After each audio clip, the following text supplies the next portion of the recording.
Good afternoon, everyone, and welcome Aroland First Nation. My name is Don Parkinson, and I'm a senior consultation specialist with Atkins Realis. Today, we are continuing our series of Webequie Supply Road virtual community meetings with specific communities as our project moves through consultation round 3 of the environmental assessment phase. Today, we will be doing a review of where we are in the project to date and provide samples of the preliminary results of some of the topics studied, or also known as valued components. This is the second of two parts of this presentation that we will be presenting to communities. The purpose of these virtual community meetings is to provide your community and its members with an update on our project and receive input on the project as we walk through the environmental assessment process. While this meeting is virtual, our team is available anytime to meet with your community, either in person or in whatever format best suits your community. At the same time, we will respect your community consultation protocols. I want to note that we have shortened the presentation to cover a couple of valued components due to time limits, but the full presentation will be available on our project website, supplyroad.ca. We will be taking your questions and comments once the presentation is over. I should also note that we have translation services available for today's meeting, courtesy of Mr. Fred Jacob of Webequie First Nation. Please click on the icon indicated by the yellow arrow that you should see on your screen um, and to access these services. Let's get started now with a few words from Chief Wabas of Webequie First Nation, talking about the importance of the project to his community.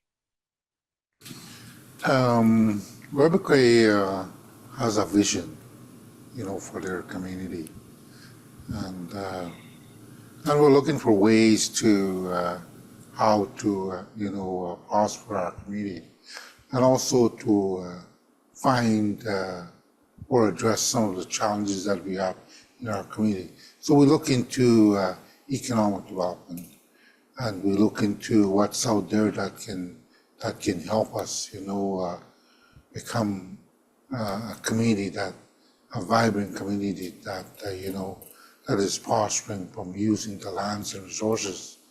And one of the things that we're doing is that we're looking at some potential economic development opportunities, including, developing a road to potential sites in mineral development. So we are, exploring opportunities for our community, and also looking at our future generation as well too. We like to see be able to have opportunities for our future generation, so they can live a good life and a healthy life, and hopefully with the opportunities that we're looking at, it will generate job opportunities and also bring in a good infrastructure for our community. Our thanks to Chief Wabas for his thoughtful comments on the importance of the Webequie Supply Road project to his First Nation. Let's move now to the presentation, part 2 of the preliminary results of the valued components, or VCs. Then we will come back and take any questions or comments community members may have. So let us play now consultation round 3, part 2 video. Welcome to round 3 of the WSR environmental assessment phase. Recently, we covered part 1 of the presentation, which talked about what is being looked at in the provincial environmental and federal impact assessments, how the effects assessment is being completed, and the preliminary effects assessment results for select valued components, which are basically the different things we have studied as part of the environmental assessment and impact assessment. Today, we will be covering part 2, in which we continue to go over the preliminary results of effects assessment for select valued components, and we'll also cover cumulative effects, which are the leftover effects of this project combined with others from the past, present, and future. Webequie First Nation is about 200 to 250 kilometers from the Hudson Bay and James Bay coasts, and the planned Webequie Supply Road runs south of Webequie and then east to the Ring of Fire area. The purpose of the Webequie Supply Road is to move people and supplies to the Ring of Fire area, create jobs and business opportunities for community members, as well as skills training opportunities for young people. As this is Webequie's project, this would be done in a careful, sensitive way that will preserve and strengthen the community's language and culture. The planned road will be 107 kilometers long, with 17 kilometers on the Webequie First Nation reserve lands. The corridor planning area is 2 kilometers wide, but the actual cleared area will be 35 meters wide. Make 3 large water crossings and will include temporary pits and quarries, equipment storage areas, and construction camps. The road will make 6 major water crossings and will include temporary pits and quarries, equipment storage areas, and 4 construction camps. Now let's talk about the communication we have had with Indigenous communities. In our consultation rounds 1 and 2, and part 1 of round 3 of consultation with communities, the project website was updated with new information. Notices were sent to all 22 communities, offering a variety of engagement options, and in-person and virtual community sessions were conducted, as well as streaming sessions to help community members better understand the process and the project overall. As mentioned, the WSR consultation team offered opportunities for all 22 Indigenous communities to provide input on the project during round 3, part 1, as we previously did during round 1 and round 2. The virtual community sessions with each of the 22 communities are heavily promoted through social media and email. A variety of input was received on the project during round 2, ranging from ownership and responsibility for the completed road, impacts of climate change, employment and training opportunities, business opportunities, and impacts on treaty rights to potential downstream impacts to coastal communities. Much of the feedback related to topics that will be addressed as the project moves closer to construction, or those that are of a more regional nature and have their own process, such as federal regional assessment. Let's move now to the heart of the presentation. In part 1 of round 3, we described what is an EA or IA and what is being assessed in the EA or IA. As a refresher, environmental assessments are studies which assess the potential environmental effects, good or bad, of an individual proposal or project.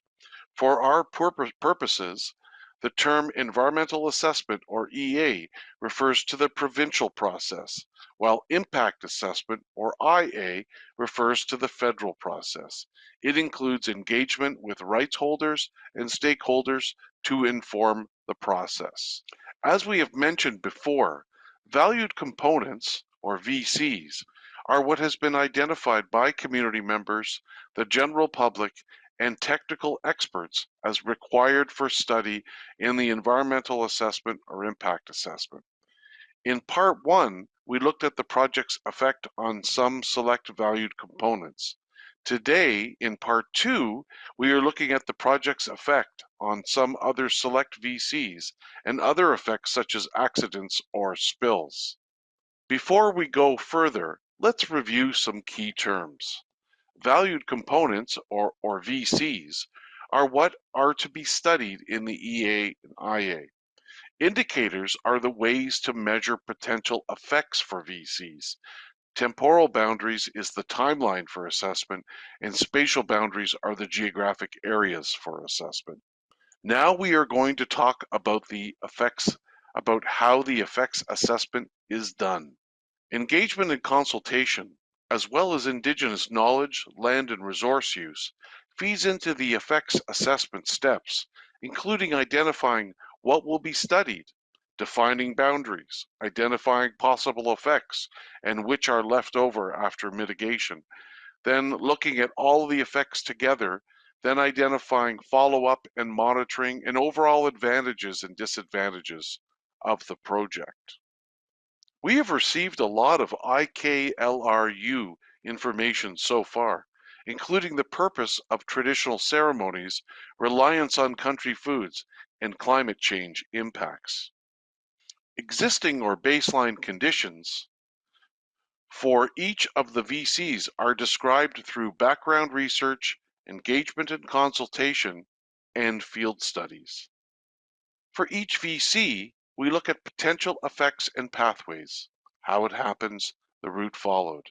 For example, grading or reshaping the land as part of the project usually hardens the ground, making it harder for rain to get into the soil and lowering groundwater levels.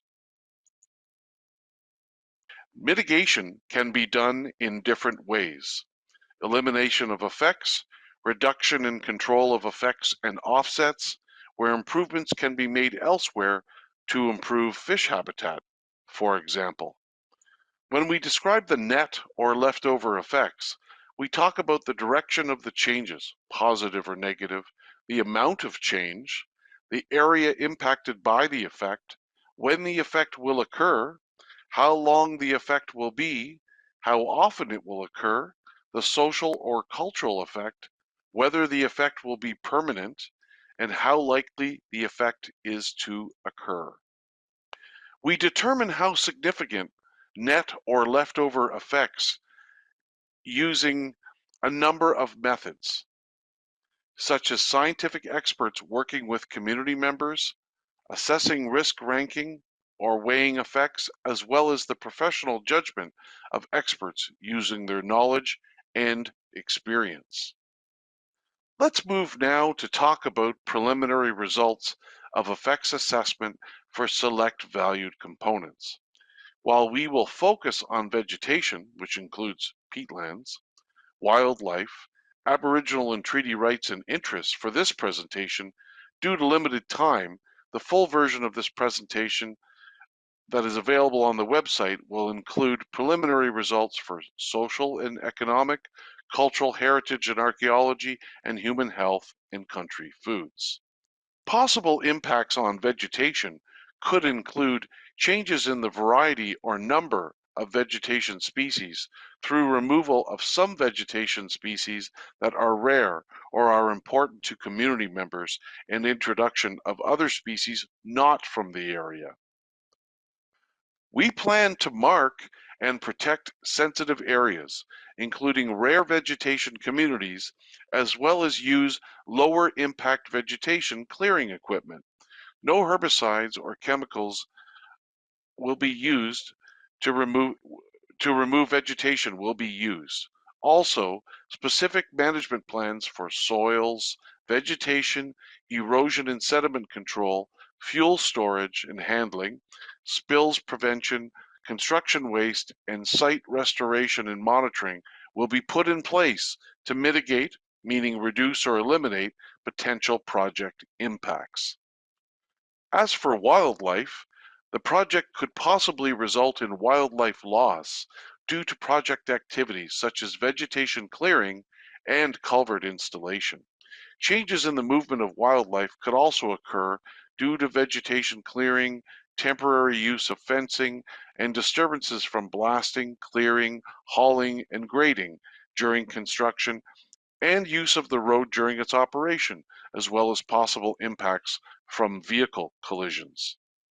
To mitigate or control possible impacts, our team will identify key wildlife habitat, avoid areas frequently used, time construction activities to limit impacts, help restore habitat and population of species at risk, put wildlife and vegetation management plans into action, and restore temporarily disturbed areas immediately after construction.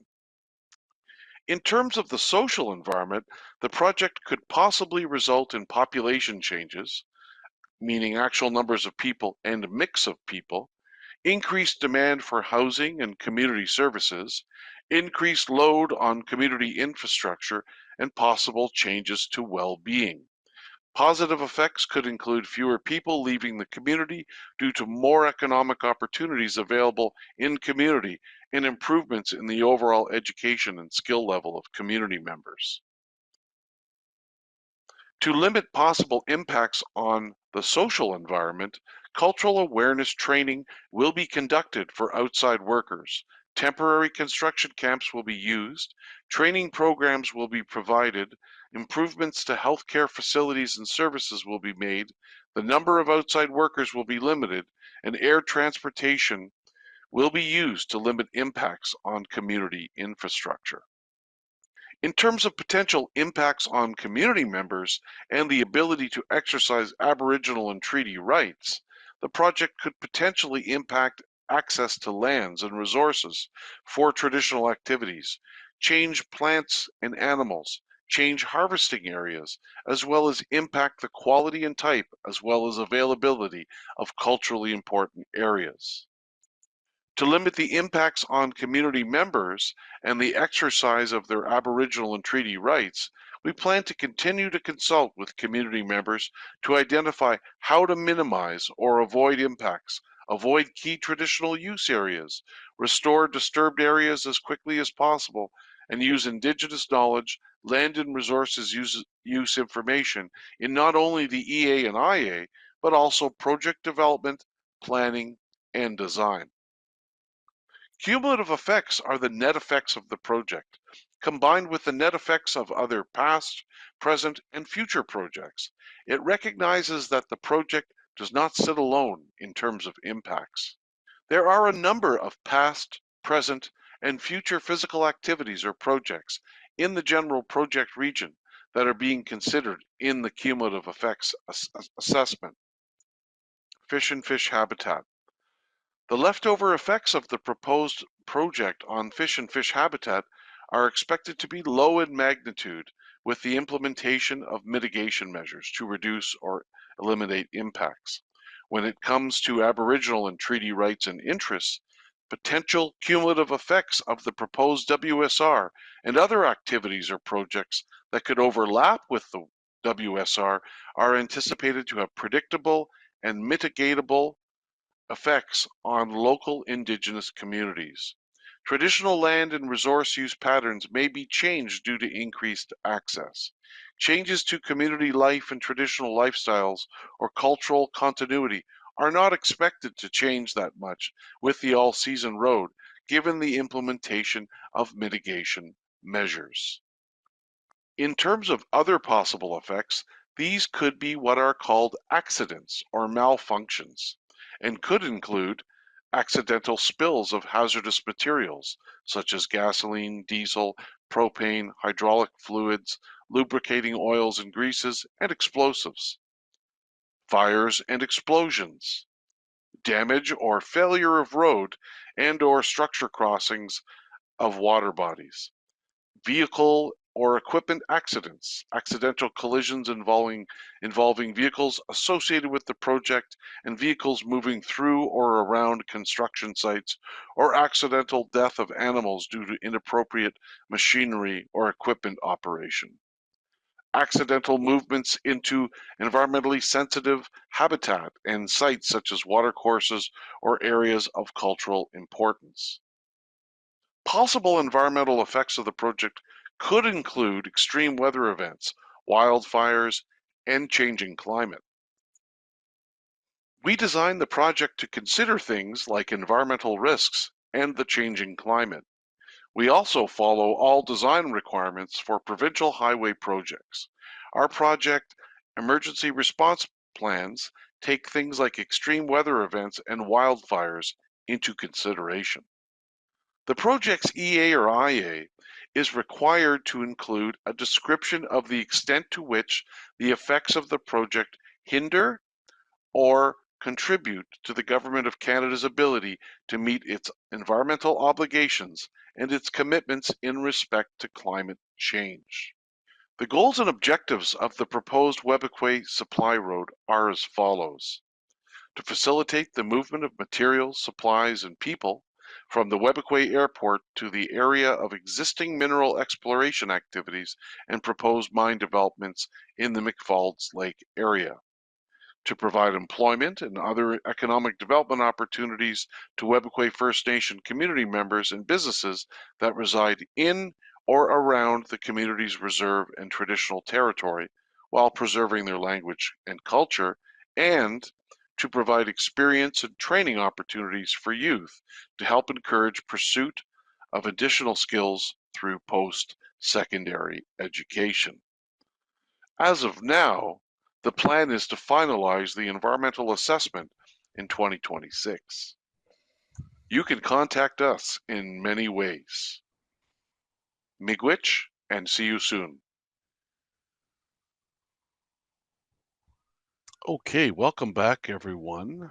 Let's open the floor now and see if we have any questions. And it doesn't look like we do. So, with that, that wraps up today's virtual community meeting. Miigwech to everyone for joining us. We hope it was helpful, and please feel free to reach out and contact our project team with any questions or comments that you may have about the project. Just a reminder, the project website is supplyroad.ca. Miigwech, and see you soon.